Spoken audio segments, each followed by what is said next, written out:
Nagbabala ang Philippine National Police sa publiko laban sa pagpapakalat ng mga maling impormasyon o fake news sa social media at iba pang online platforms.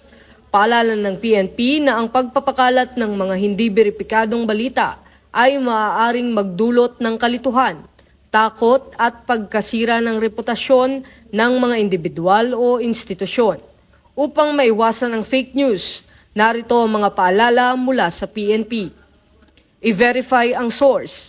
Siguraduhin galing sa opisyal na PNP pages, government agencies o lehitimong media organizations ang balitang inyong ibinabahagi. Hindi lahat ng viral ay totoo. Maging maingat sa mga larawan at videos na lumalaganap online. Maaaring luma, edited o pinalabas ng hindi tama ang konteksto. I-report agad ang makakita at mapanlinlang na posts. Kung may makitang kahinahinalang impormasyon, i-report ito sa PNP o sa platform kung saan ito na-post. Huwag mag-share ng hindi napapatunayan. Panatilihing responsable. Think before you click. Ang maling impormasyon ay maaaring magdulot ng panik, takot at kaguluhan. Sumunod sa opisyal na advisories.